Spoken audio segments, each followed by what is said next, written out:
Good afternoon, directors, and thank you for attending today. My name is Casey Cox. I'm the Director of Management Communication. The reason I gathered you all here today is to talk about the importance that verbal aspects has on our presentations and why I'm pushing for a practice schedule to be implemented. Have you ever wondered how much the vocal aspect of a presentation can affect the audience? How many of you used to fall asleep in high school when your history teacher gave a monotone lecture? I bet the majority of you have, and this is why it's important to practice our verbal skills.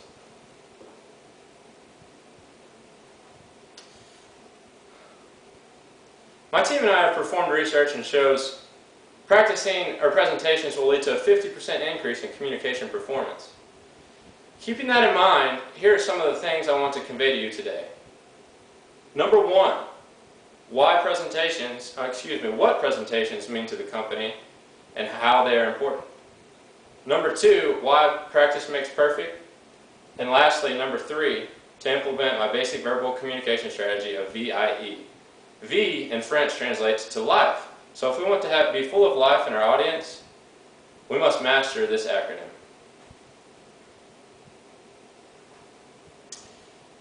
Emails can be effective, but if people are going to take the time to travel to a meeting, the material and therefore the presentation must be more important than the information that can be delivered in a basic email.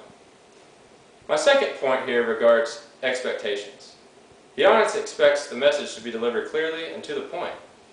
Now, if they leave the meeting confused in any way, we have failed as presenters. To a certain extent, we control our own destiny.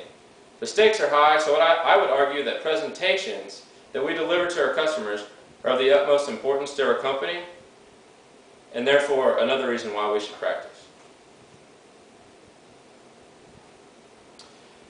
Now, practice is the most overlooked aspect of preparing for presentations, but it's easily the best way for us to improve. The more we practice, the more we begin to own the material we are delivering, which helps us avoid those common inappropriate fillers such as or you know. Practice will also help us become accustomed to these high-pressure situations, and eventually it will become a comfortable environment to deliver a presentation in. Okay, underline, highlight, or do whatever you need to do to this slide, but remember that vocal traits have more impact than content of the message. This is why I've developed my basic strategy of VIE. These are the items that I recommend we practice. Starting with volume. I try to speak loudly enough for the person in the back to clearly hear me, but not so loud to blow the hair back on the person in the front row.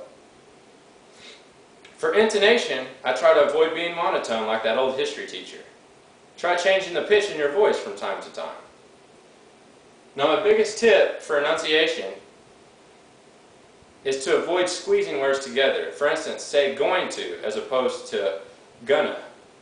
These tips will give us the vocal traits needed to sound professional to an audience and being one step closer to achieving that yes. If we have our customers present and ready in front of us, we've come too far now to fail now. I've shown you how important presentations are to this company and why practice can make us better. Please support me in my push for management implementing a practice schedule with a focus on verbal aspects. If there are no questions, that's all I have for you today. Thank you.